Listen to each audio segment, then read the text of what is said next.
Bonjour.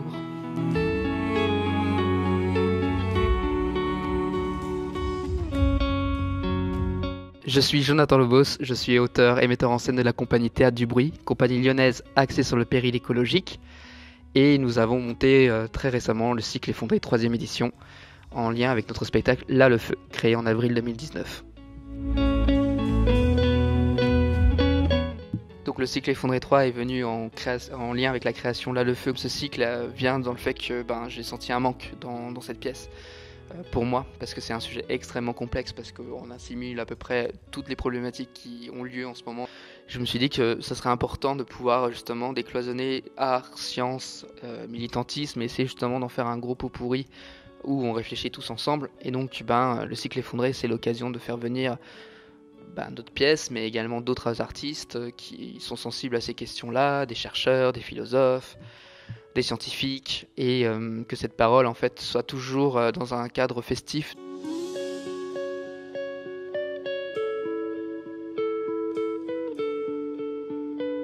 En fait, ça s'est fait progressivement. La compagnie a d'abord créé un spectacle écologique sans forcément revendiquer qu'elle l'était. De fil en aiguille, il y a aussi ce sentiment d'urgence et qu'il faut redonner absolument de la place à l'écologie dans le théâtre. Et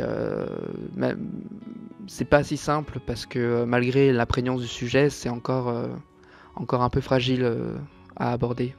L'art a toujours été engagé, de toute manière, elle a toujours été ancrée dans les sujets qui concernent le monde du présent. Après, il y a une volonté de séparer parfois qui n'est pas toujours légitime. Et une peur aussi de politiser les mots ou les spectacles. Il y a un truc un peu banni des fois. Par rapport au militantisme, en fait, du coup, moi j'essaye de trouver un équilibre entre les deux.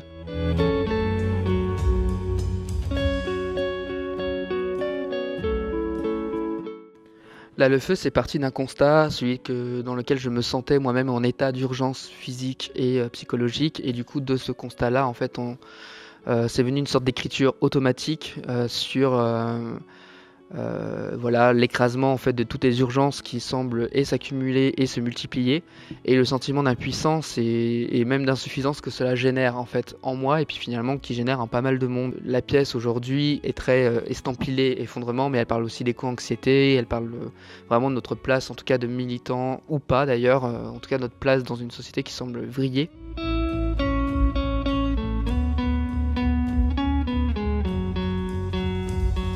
Alors nous, on a perdu 26 représentations entre avril et juillet pour les deux pièces, notamment Avignon, qui représente la moitié des dates. Et on a là perdu encore 4 dates de Planète Plastique en septembre-octobre.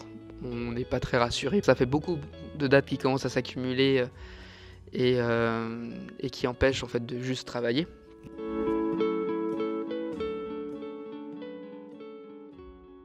Je vais animer des classes culturelles numériques sur le thème de l'économie circulaire en partenariat avec la métropole.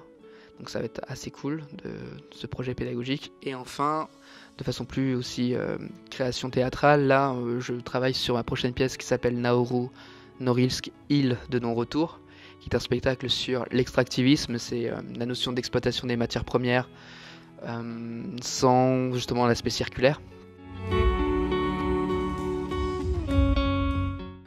On a un site internet, on a une page Facebook. Bon, on n'est pas plus moderne que ça. Et puis après, un peu partout où on peut jouer.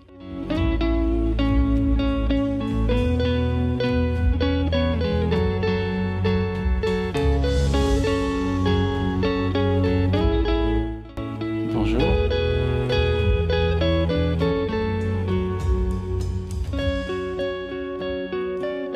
Je m'appelle Anthony et je compose de la musique de film pour des films documentaires sur les animaux, l'histoire, sur les aventures humaines, les peuples. Donc ça c'est mon métier sur le quotidien. Et ici dans le cadre pour le festival, je présente un set live qui s'appelle Transcendo et qui est un set qui a été composé avec des sons de la nature. Tout commence par une rencontre avec celui ou celle qui a écrit le film, qui fait le film. Parce que je trouve que les gens qui font des films comme ça, je trouve que c'est super intéressant, c'est super passionnant et du coup c'est quelque chose qui m'aide sans doute, je pense, pour pouvoir créer. Puis ensuite je suis super inspiré par le film, bien sûr le cadre, l'image, pour les choix qui sont faits sur le montage, et par ce qui est dit dans toute la voix off qu'il y a sur le film. Et il y a aussi parfois tout le travail du son du film, alors qui n'est pas forcément fini quand on travaille sur le film, mais le son du film est aussi très, très important, pour savoir à quel moment je dois choisir pour que la musique commence ou voir comment est-ce que la musique peut se terminer. Alors Transcendo, c'est un projet qui a commencé par un petit court-métrage dans lequel on me voit taper sur des branches et sur des cailloux. Et à partir de là, je me suis dit, il y a peut-être un live qu'il faudrait créer. Alors l'idée de faire un live, c'était aussi l'idée de, comme voilà, je compose beaucoup pour des films, l'idée c'était d'avoir mon propre projet dans lequel je suis libre sur ma composition. Et c'est une sorte de voyage en fait. Donc je commence par une sorte de tableau sur la forêt, et après on va passer par une sorte de fête musicale, ça il faudra entendre pour voir. Je passe par l'eau, voilà, il y a en fait plusieurs tableaux, c'est comme un voyage qui se raconte par le son, et souvent on me dit que le live il est très imagé.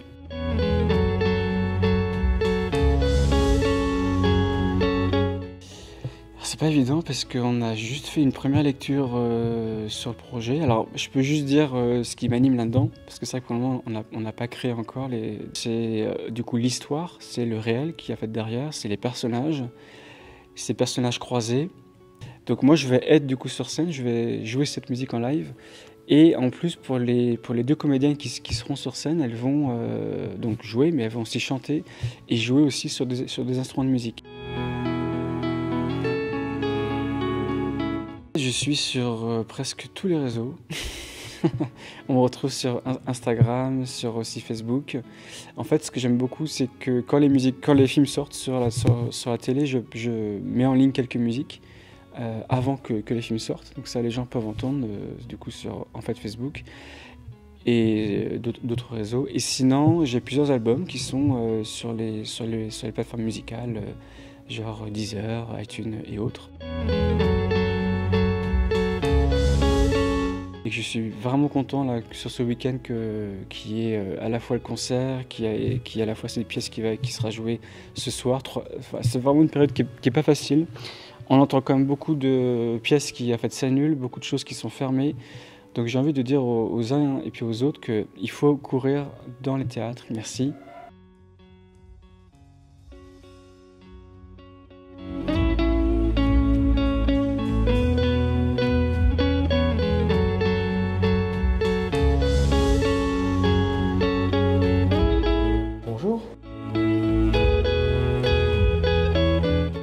Jean-Paul Angélibert, professeur de littérature comparée à l'université Bordeaux-Montaigne.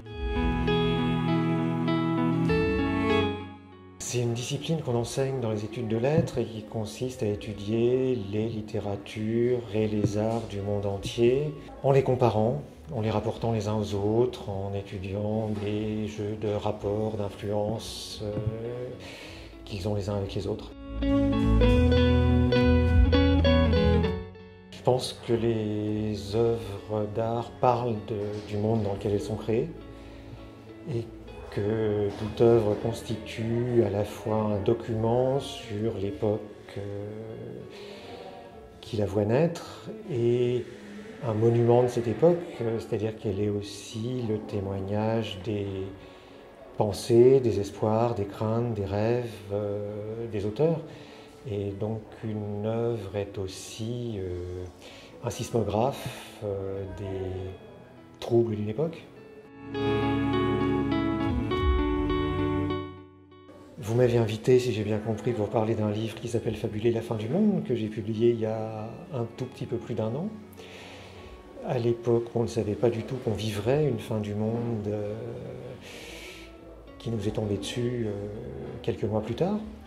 Et à ce moment-là, je m'intéressais à des romans, des films, des séries qui racontaient des fins du monde fictives, qui mettent en scène donc dans un futur proche ou dans un temps indéterminé une catastrophe globale et qui imaginent comment les terriens s'en sortent ou pas.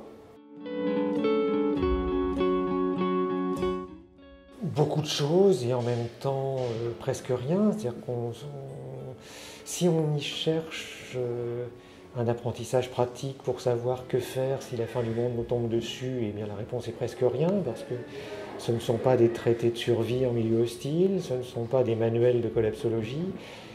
Mais par contre, si on cherche à comprendre ce que c'est qu'un temps apocalyptique et ce que c'est qu'une situation apocalyptique, alors là, je pense que ce sont les textes les mieux placés pour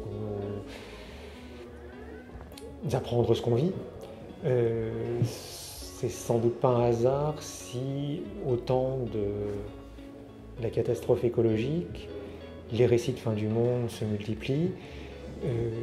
Si on n'a jamais autant écrit ni autant lu de fiction apocalyptique, c'est parce qu'on sait très bien qu'on vit un temps de catastrophe et que nous devons chercher par tous les moyens à donner du sens à cette catastrophe. Et je pense que ces œuvres, ce sont celles qui sont les mieux à même de donner du sens à la période qu'on vit.